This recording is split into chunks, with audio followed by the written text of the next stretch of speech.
خوب اچھی طرح سمجھو, بار بار یہ مسئلہ میں بیان کر چکا ہوں.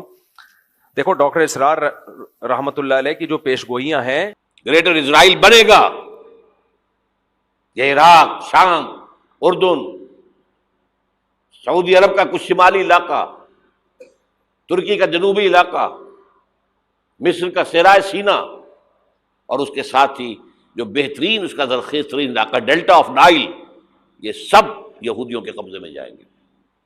یہ پیش گوئیاں ایک اندازہ ہوتی ہیں, صحیح بھی ہو سکتی ہیں, غلط بھی ہو سکتی ہیں. ان پر ایسے ایمان مت لے کے آؤ جیسے ہم قرآن و سنت پہ ایمان لاتے ہیں.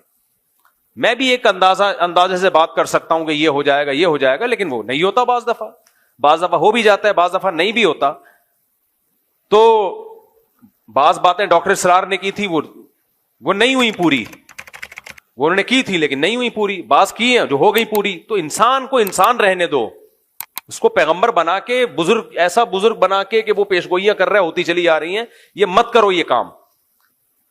لوگ کہتے ہیں وہ تو حدیثوں سے پیشگوئیاں کر رہے ہیں. حدیث سے پیشگوئی ممکن ہی نہیں ہے, کیونکہ حدیثوں میں کسی چیز کا ٹائم مینشن نہیں کیا گیا ہے.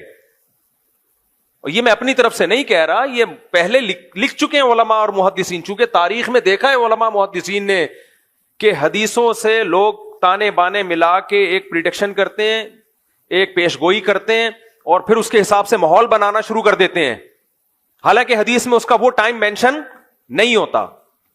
اور پھر یا تو اس کے نام پہ کوئی فساد پھیلا دیتے ہیں, یا پھر سادہ لوگ جب دیکھتے ہیں کہ یہ ہونے والا تھا لیکن ہوا نہیں, تو ان کا حدیثوں سے ایمان اڑ جاتا ہے. تو اس لیے یہ جو بھی اس طرح کے اسکالرز گزرے ہیں, یہ ہیں اسکالرز ہی. ان کی بات کو پتھر پہ لکیر سمجھ لینا. اس کی مثال ایسے جیسے ڈاکٹر اسرار نے پیشگوئی کی تھی کہ گریٹسٹ اسرائیل بنے گا, جو پورا مکہ مدینہ اور یہ سب چیزیں, یہ سب اسرائیل میں داخل ہو جائیں گے.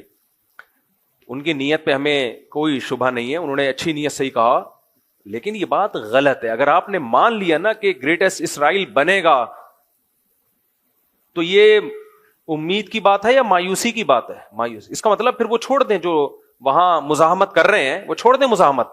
جب بنے گا تو کیا ضرورت ہے کرنے کی پھر؟ تو ڈاکٹر سرار صاحب کی نیت اپنی جگہ, لیکن انشاءاللہ نہیں بنے گا. کسی کا باپ بھی نہیں بننے دے گا ان کو. یہ سٹائل ہونا چاہیے. کیسے بنے گا بھائی؟ آپ کے مکان پہ کسی نے دھمکی دی کہ میں قبضہ کروں گا, تو پہلا ریپلائی آپ کا کیا ہوگا؟ تیرے باپ میں دم میں تو کر کے دکھا. لڑنا تو بعد میں جا کے, کیس ویس تو بعد میں نمٹیں گے بیٹھ کے. اور اگر وہ کہے کہ حدیث میں آتا ہے کہ میں قبضہ کروں گا, اس کا مطلب اس نے تو آپ کے ہاتھ پاؤں کاٹ دیے. تو کتنا ہی نیک اسکالر ہو, اچھا ہو, غلطی ہر انسان سے ہو سکتی ہے. میرا مقصد ان کی ذات کو ہدف بنانا نہیں ہے. میرا مقصد صرف اور صرف یہ بتانا ہے کہ حدیثوں میں کسی چیز کو مینشن نہیں کیا گیا ٹائم کو. اس لیے علماء پہلے یہ سب حدیثوں کو ایکسپلین کر چکے ہیں کہ حدیثوں میں دو طرح کی حدیثیں ملتی ہیں ہمیں. ایک تو وہ حدیثیں یہ کرو یہ مت کرو, جن میں آرڈر ہے کہ یہ کرنا ہے اور یہ نہیں کرنا, ان حدیثوں کو ہم نے فالو کرنا ہے. دوسری وہ حدیثیں جن کا تعلق ہے پیش گوئیوں سے, وہ نبی صلی اللہ علیہ وسلم کی نبوت کی دلیل ہے کہ آپ نے بتایا ایسا ہوگا لیکن ٹائم نہیں بتایا, تو بس اتنا ایمان رکھنا پڑے گا کہ ہوگا.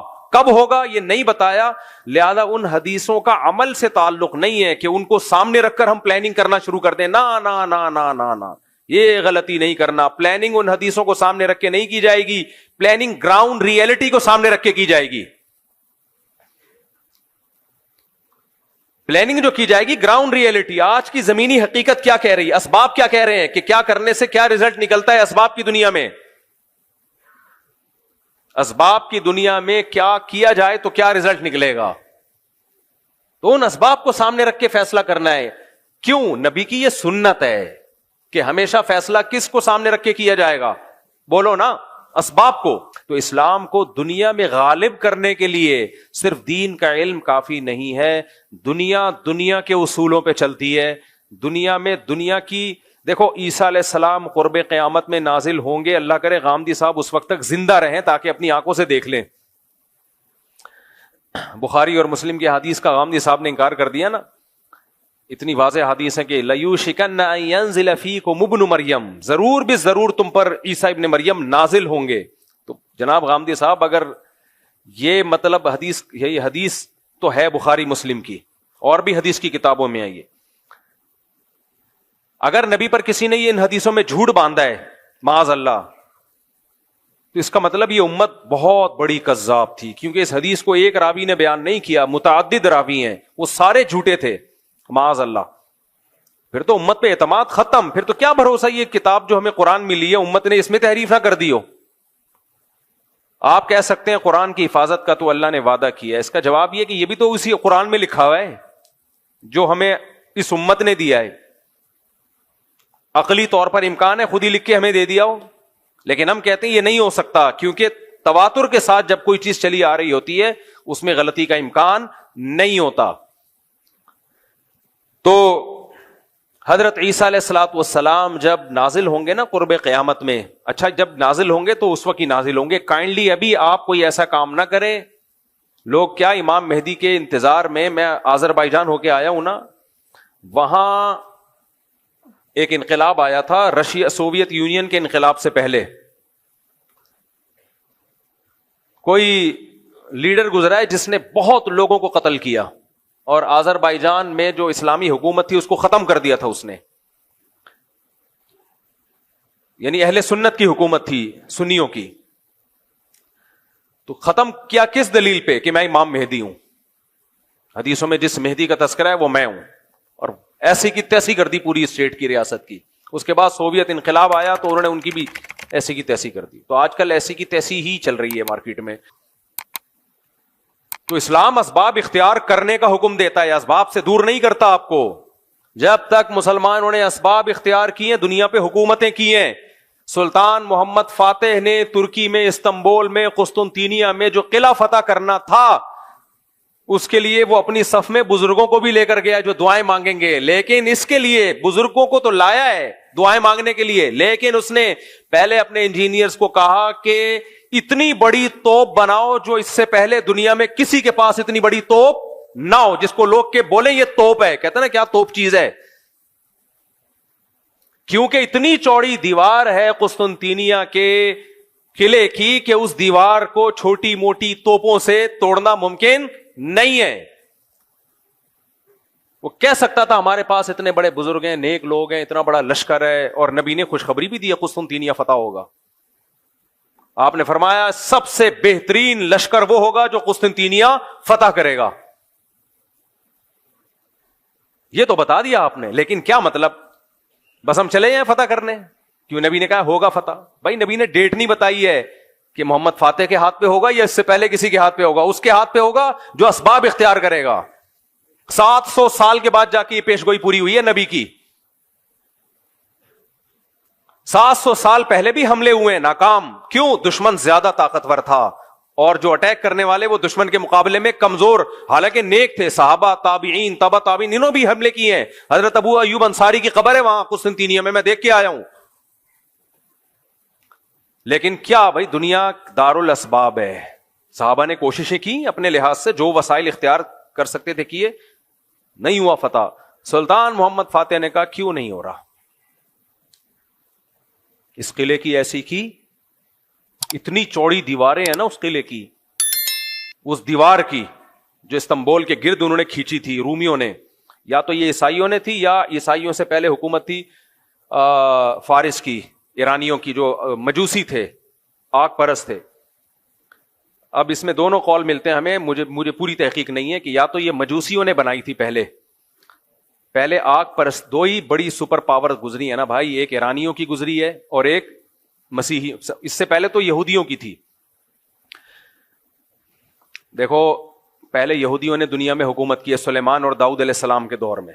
ہر جگہ کس کی تہذیب نظر آتی تھی؟ یہودیوں کی. سلیمان علیہ السلام کا نا پورا حدود سے آ کے خبریں دی ہیں، ملکہ سبا ہے، وہ ملکہ سبا کو بھی فتح کر لیا اور کو پھیلتے چلے گئے. تو جو سپر طاقت تھی دنیا میں، جو سلطنت قائم تھی، وہ کس کی تھی؟ یہودیوں کی. اس سے پہلے کی تاریخ میں نہیں جا رہا، اس سے پہلے بھی بہت لوگوں نے دنیا میں حکومتیں کی ہیں، تو ماضی قریب کی بات میں کر رہا ہوں. اس کے بعد اللہ نے کس کے ہاتھ میں روحانی خلافت دی ہے؟ مسیحیوں کے ہاتھ میں. حضرت عیسیٰ پر ایمان لانے والے یہ پھیلتے چلے گئے, جنگوں کے ذریعے بھی, دعوت اور تبلیغ کے ذریعے بھی. کچھ علاقوں کو تو عیسائیوں نے تلوار کے زور سے فتح کیا, کچھ ایسے تھے جو خود بخود پوری اسٹیٹس مسیحی مذہب میں داخل ہو گئیں کیونکہ اس میں اٹریکشن تھی. لیکن یہ جو مجوسیوں کی حکومت تھی, آگ کی پوجا کرنے والے ایران کی طرف تھے, یہ ان کی اپنی ایک الگ ریاست تھی, بہت بڑی اسٹیٹ تھی ان لوگوں کی بھی. تو یہ دو سلطنتیں, ایک رومن امپائر اور ایک ایرانیوں کی جو مجوسیوں کی امپائر تھی, یہ دو بڑی طاقتیں تھیں جب اسلام دنیا میں بولو آیا ہے. تو عیسائیوں کی لڑائی زیادہ تر انہی سے ہو رہی تھی, یا تو یہودیوں سے ہوتی تھی یا ان سے ہوتی تھی مجوسیوں سے. تو یہ جو استنبول ہے ترکی, یہ تھا پہلے مجوسیوں کے قبضے میں, آگ پرستش, آگ کی جو پوچھا مشرک لوگوں کے. اب یا تو یہ دیوار انہوں نے بنائی تھی جس پر مسیحیوں نے اسی طرح سے حملہ کیا, بہت مشکل سے اس پہ قبضہ کیا, یا یہ کہ یہ بنائی کس نے تھی؟ مسیحیوں نے بنائی تھی. یہ دیکھنا پڑے گا کتابوں میں, اس وقت میرے ذہن میں نہیں ہے. لیکن بہرحال مسلمانوں کے لیے اس کو فتح کرنا آسان کام نہیں تھا, اور نبی نے خوشخبری بھی سنا دی تھی, نعم جیش یغزو القسطنطینیہ او کما قال صلی اللہ علیہ وسلم, کیا ہی بہترین لشکر ہے جو قسطنطینیہ کو فتح کرے گا, اور کیا ہی بہترین ہے وہ شخص جو, وہ امیر جو اس کو فتح کرے گا. 700 سال کوششیں ہوئی ہیں اس کو فتح کرنے کی, نہیں ہو پا رہا تھا. کیوں؟ اس لیول کے اسباب نہیں تھے جو انہوں نے اپنے ڈیفنس کے لیے رکھے ہوئے تھے. حالانکہ اٹیک کرنے والے, حملہ کرنے والے میرے اور آپ جیسے نہیں تھے, بڑے اللہ والے, بڑے نیک لوگ تھے, بڑے بزرگ لوگ تھے وہ. لیکن نہیں بھائی, دنیا دار الاسباب ہے. انہوں نے ڈیفنس کا سسٹم اتنا مضبوط کیا ہوا تھا, جس کی دیواریں اتنی چوڑی کہ اس پہ گدا گاڑیاں چل سکیں, بیل گاڑیاں چل سکیں, اتنی چوڑی دیواریں. ان دیواروں پہ آپ اس زمانے کے گولے مارو گے تو کیا ہوا, ایسا لگتا تھا جیسے کسی نے خارش کی ہے, کھجایا ہے تھوڑا سا دیوار کو. اس کو کیسے فتح کریں؟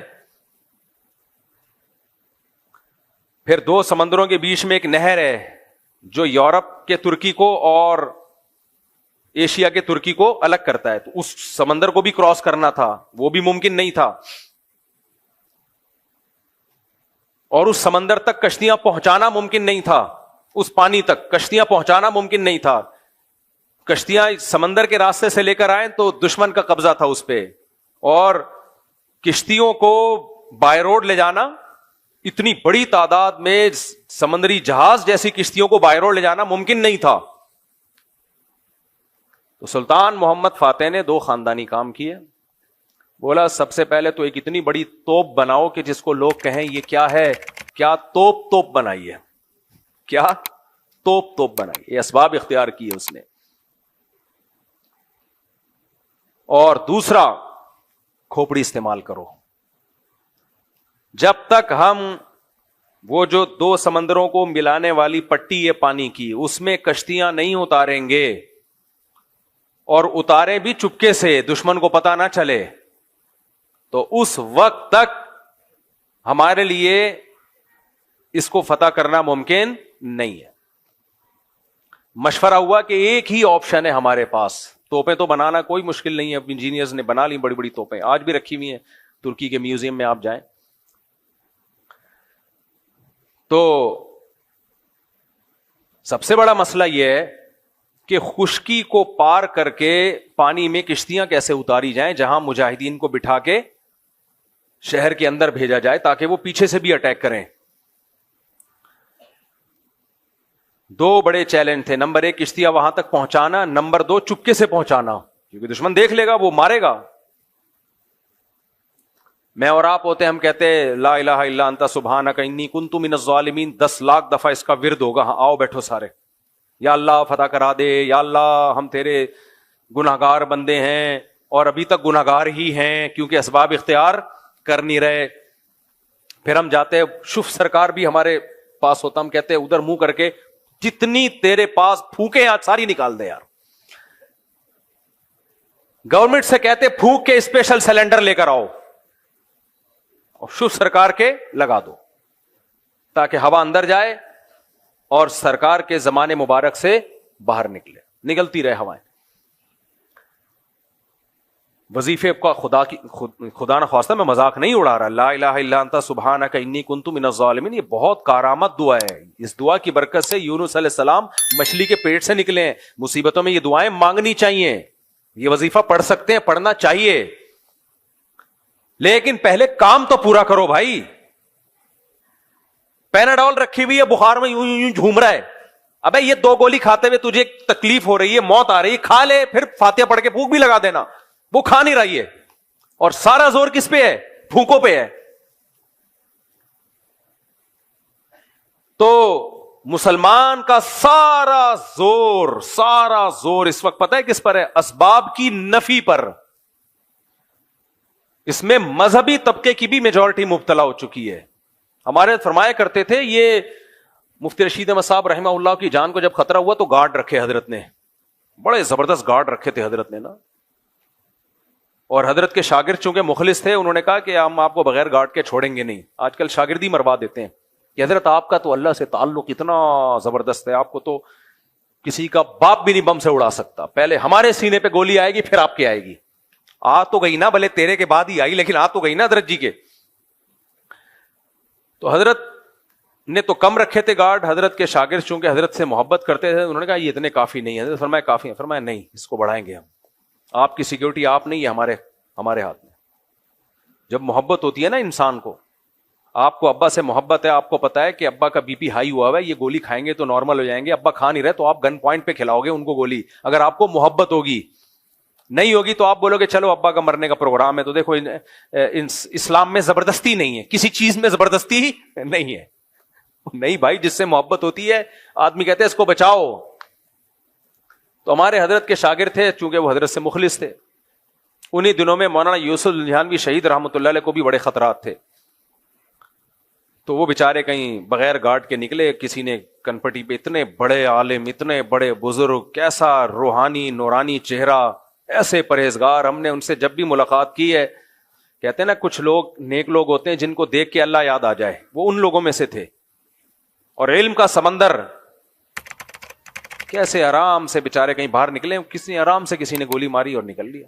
ہمارے حضرت کو اتنا غصہ آیا، حضرت نے فرمایا کہ ان کا قتل ان کے مریدوں کے ذمے ہے. حضرت تو جوش میں آ کے نا دیکھتے نہیں تھے. اتنا وہ شکر ہے اس وقت میڈیا نہیں تھا. فرمایا ان کے قاتل ان کے مرید ہیں. اتنا غصہ، وہ مریدوں نے قتل نہیں کیا تھا بیچارے. مطلب حضرت کا یہ تھا کہ جب ملک کی حالات بھی آپ کو معلوم ہے تو آپ نے زبردستی سیکیورٹی کیوں نہیں دی ان کو؟ اگر وہ نہیں بھی لے رہے تو آپ کو اگر ان سے محبت تھی تو آپ نے زبردستی ان کی سیکیورٹی دینی چاہیے تھی. تو ہمارے یہاں بجائے سیکیورٹی دینے کے یا سیکیورٹی کے ساتھ تعاون کرنے کے، الٹا یہ اعتراض کہ ان پہ کو اللہ پہ توکل نہیں ہے، یہ گارڈ لے کے گھومتے ہیں. تو اس موقع پہ ہمارے حضرت نے فرمایا کہ جو ان کے مریدین ہیں نا، ان سے بولو اپنی دکانوں پہ تالے ڈالنا چھوڑ دو. رات کو دکانیں بغیر تالے کے چھوڑ کے چلے جایا کرو، آیت الکرسی پڑھا کرو اور پھونک مار کے جایا کرو اس پہ، ٹھیک ہے نا؟ تالا والا نہ لگاؤ. کہ اپنی دکانوں پہ جس میں انسان نہیں ہے، پیسہ پڑا ہوا ہے، پیسہ بھی کیا ہوگا، کچھ بسکٹ کے ڈبے رکھے ہوئے ہوں گے، کچھ شیمپو کی بوتلیں رکھی ہوئی ہوں گی، اس پر اتنے موٹے موٹے تالے ڈالتے ہیں. اور جو انسان ہے، جو ان کے پیر و مرشد ہیں، ان کی حفاظت کا کوئی لوگوں نے انتظام نہیں کیا. میں جانتا ہوں ان کے مرید بےچارے مخلص تھے، لیکن ٹرینڈ یہی چل رہا ہے نا آج کل کے دینداروں میں. ٹرینڈ یہ چل رہا ہے کہ حفاظت کی بالکل کوئی فکر، کوئی پرواہ نہیں ہے.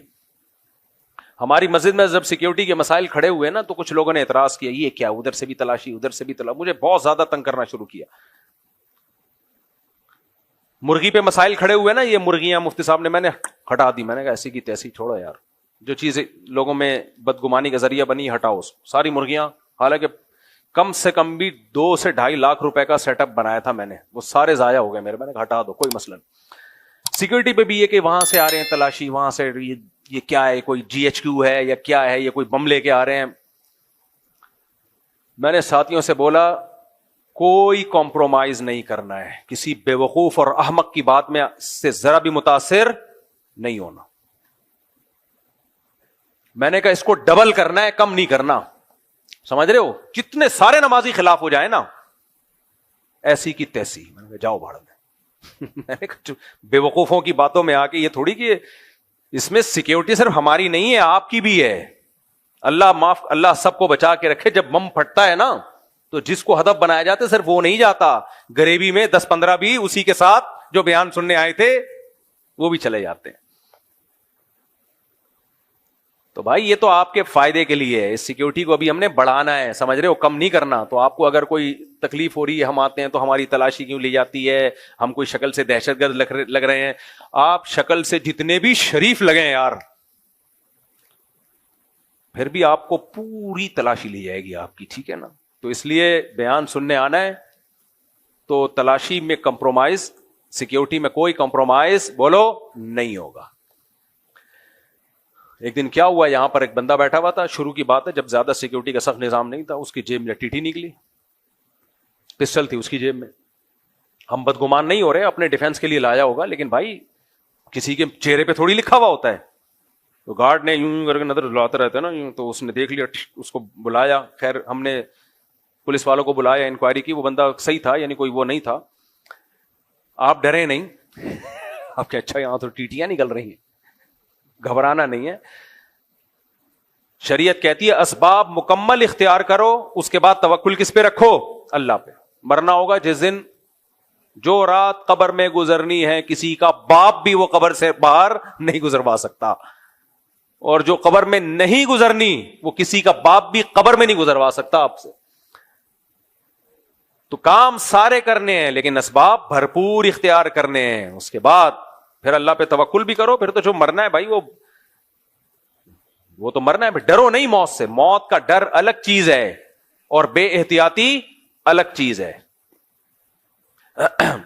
تو ہمارے حضرت نے فرمایا کہ یہ جتنے بھی لوگ ہیں نا جو حضرت مولانا یوسف جہانوی شہید رحمۃ اللہ علیہ کو انہوں نے سیکیورٹی نہیں دی, فرمایا کہ یہ اپنی دکانوں پہ بڑے موٹے موٹے تالے ڈال کے جاتے ہیں, حالانکہ اندر کیا رکھا ہوتا ہے, شیمپو کی بوتلیں. ٹھیک ہے, آپ گولے گنڈے والے کو دیکھو, جب ریڑی بند کرے گا کیسے تالے لگے ہوئے ہو, اور نظر سے بچنے کے لیے بھی انتظامات کیے ہوئے ہوتے ہیں. حلیم کی دیگوں پہ لکھا ہوتا ہے, کالا جوتا لٹکا ہوا ہوتا ہے, اس بزنس کو نظر نہ لگے. بزنس کیا ہے, ٹوٹل 2 دیگیں. اللہ اور برکت دے بھائی, 2 دیگیں کو 4 کر دے اللہ, ہماری دعا ہے. لیکن ابے بھائی یا تو بہت بڑا جاپان کی گاڑیوں کا تیرا شو روم ہوتا, اربوں خربوں روپے کی ٹرانزیکشن ہو رہی ہوتی, روزانہ 50 گاڑیاں نکل رہی ہوتی تیرے شو روم سے, تو نظر سے بچنے کے لیے کچھ اہتمام کرتا, وہ کر نہیں رہا, وہ بیٹھا ہوا ہے آرام سے. تیری حلیم کی دیگ ہے, اس پہ جوتے بھی لٹکے ہوئے ہیں اور کالے کپڑے بھی جھوم رہے ہیں. رکشے والے نے پیچھے جوتا لٹکایا ہوا ہوتا ہے, اب کم نظر آ رہا ہے, پہلے بہت ہوتا تھا. میں نے ایک دن پوچھا یار یہ کسی کی چپل اٹک کے رہ گئی ہے, بعض دفعہ ہوتے ہیں لوگ, میرے تو یہ خیال تھا کوئی اترتے ہوئے چپل اٹک گئی تو اس نے باہر لٹکا دی کہ جن صاحب کی ہو آ کے لے جائیں. اس نے کہا بھائی یہ نظر سے بچنے کے لیے. میں نے کہا بھائی ٹرک کو نظر لگی تھی تو رکشا بن گیا تھا وہ, اس کو کیا نظر لگے گی, یہ کیا بنے گا بیچارہ. یوسف علیہ السلام کے قریب قریب کسی کا حسن ہو, ایسی اس بچے کی ماں حسن کو نظر سے بچانے کے لیے کچھ اہتمام کرے. جیسے کہتے ہیں حضرت عثمان نے ایک خوبصورت بچہ دیکھا تو اس کو ایک تل لگا دیا, تو تھوڑا عیب پیدا کرنے کے لیے. تو سمجھ میں آتا ہے بھائی مائیں بچوں کو نظر سے بچا رہی ہیں, وہ بچے جو اندھیرے میں نظر نہیں آتے. وہ واقعہ پورا کون سا واقعہ تھا, ہاں وہ واقعہ رہ گیا. چلو تو خیر, تو سلطان محمد فاتح نے کیا کیا, یہ اسباب اختیار کی. میرا مقصد واقعہ سنانی, یہ تو میں ہسٹری بیان کر چکا ہوں پہلے بھی جب میں ترکی کا دورہ کر کے آیا تھا.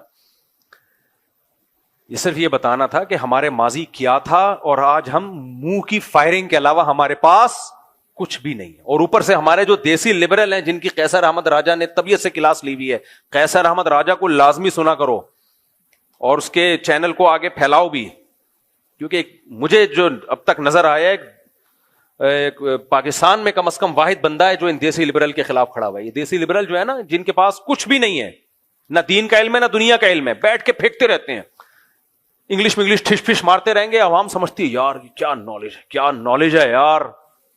ابے بھائی وہ نالج آپ کو لگ رہی ہوتی ہے. میں نے بتایا نا ایک انٹی آئی ہیں, آج کل وہ کہہ رہی ہیں ڈارون کی جو تھیوری ہے کہ جو ارتقاء ہے وہ ایک ثابت شدہ حقیقت ہے سائنس میں, جھوٹ سے بات شروع ہو رہی ہے. پھینکنے پر گورنمنٹ نے کوئی پابندی لگائی ہے یار؟ پھینکتے رہو. سائنسدان کہہ رہے ہیں کہ ثابت شدہ نہیں ہے, اور ہمارے پڑھے لکھے کہہ رہے ہیں کہ ثابت شدہ ہے. کوئی حکیم دوا بنا رہا ہے, اس کو خود اطمینان نہیں ہے کہ بھی ٹرائی کروں گا, اور اس کا جو منشی بیٹھا ہوا ہے وہ کہہ رہا ہے ایسی بہترین دوا ہے 100 بندوں پہ تجربہ ہو چکا ہے, تو اس سے بھی آگے نکلنے کی کوشش کر رہا ہے. تو یہ دیسی لبرل جو اس طرح کی تحقیق پیش کر رہے ہیں نا, خوب سمجھ لو ان کا مقصد تحقیق نہیں ہے. ان کو ایک ٹاسک دیا گیا ہے کہ علماء کو اور اسلام کو پیچھے رکھنا ہے. اس کا طریقہ یہ ہے کہ سائنس کو اس انداز میں پیش کیا جائے کہ لوگ سمجھیں کہ سائنس اور مذہب آپس میں ٹکرا رہے ہیں. ابھی ایک دیسی لبرل انکل ہیں, ان کے اسپیچ سن رہا تھا, میں کہہ رہے تھے کہ مذہبی آدمی تو تہذیب یافتہ ہو ہی نہیں سکتا, مذہبی آدمی تہذیب یافتہ ہو ہی نہیں سکتا. واہ واہ واہ واہ واہ بھائی, تہذیب مذہب کے علاوہ خدا کی قسم کسی کا باپ کہنے والا تھا, لیکن پھر دیکھا تہذیب یافتہ نہیں ہوتا یہ. دیکھو مذہب جو ہے نا بھائی, ہمارا اسٹائل ہے نا, اسٹائل تھوڑی ہم چینج کریں گے. اسٹائل ہے نا, اسٹائل بھی تہذیب کا ایک حصہ ہے. انگریز بھی تو باپ کے, ان کے باپ ہوتے نہیں تو وہ ماں کے تانے دیتے ہیں. یہ تہذیب ہے. جن کو یہ مہذب کہہ رہے ہیں نا, دیکھو میں اگر کہنے والا تھا کہ مذہب نہ ہو تو کسی کا باپ بھی تہذیب نہیں سکھا سکتا, یہ جملہ میں نے ادھورا چھوڑ دیا نا. اگر میں یہ جملہ بولتا کہتے دیکھو یہ مولویوں کی لینگویج ہے, کسی کا باپ بھی نہیں سکھا سکتا, کسی کا چاچا بھی نہیں سکھا سکتا, تو یہ گورے بہت مہذب ہیں, حالانکہ گوروں میں باپ ہوتا ہی نہیں ہے. ابے مجھے ایک بات بتاؤ, جس کا باپ ہو, جن کے ہاں باپ ہوتے ہوں لیکن زبان صاف نہ ہو, وہ بھی غیر تہذیب یافتہ ہے میرے جیسے, مہذب نہیں ہے, میرے جیسے دیسی ہیں وہ, لیکن باپ ہے. اور ان لوگوں کے ہاں باپ ہوتے ہیں, اور ایک اخلاق بہت ٹائٹ زبردست, لیکن ان لوگ کیا باپ ہی مارکیٹ سے کیا ہو گیا ہو, شارٹ, زنا سے بچے پیدا ہوتے ہوں. اس بچے کو کوئی مرد اون کرنے کے لیے تیار نہ ہو کہ میرا بیٹا ہے. ان کو کیا کہہ رہے ہیں, تہذیب یافتہ. آپ نے یہ سمجھ میں آ رہا ہے میں کیا کہنا چاہ رہا ہوں؟ او بھائی, ایک تہذیب کی شکل ہوتی ہے, nice to meet you, thank you, 3 piece suit tie, بغلیں بھی کون جھانک رہا ہے جا کے, وہ بھی چھپی بھی ہیں, بس اوپر سے فٹ فاٹ. لیکن سوسائٹی میں زنا بھی ہے, بے انتہا نشہ ہے, نشے کے بغیر کوئی چل نہیں سکتا. اور نشہ نہ بھی ہو تو 15-20 کپ کافی پیے بغیر ان کا دماغ ہی کام نہیں کرتا. اتنے زیادہ ہائپر لوگ ہوں, ہر شخص نشہ کر رہا ہو. بہت سے ملکوں میں نشہ لیگل ہو, شراب تو لیگل ہے ہی ساری دنیا میں. اتنا زنا, اتنا زنا, اتنا زنا, پھر نسلیں روک لی ہوں کہ ان کو کھلانا پڑے گا کمبختوں کو. اس کو کہہ دیا تہذیب. اور مذہبی آدمی جو بیچارہ 2-4 کبھی الٹی سیدھی باتیں ممبر پہ بیٹھ کے اسٹائل ٹھیک نہیں ہوتا, اس کا بات ٹھیک کر رہا ہوتا ہے, اس کو کہہ دیا یہ ہے ہمیں تہذیب سکھائیں گے. تکلف اور تہذیب میں زمین اور آسمان کا فرق ہے.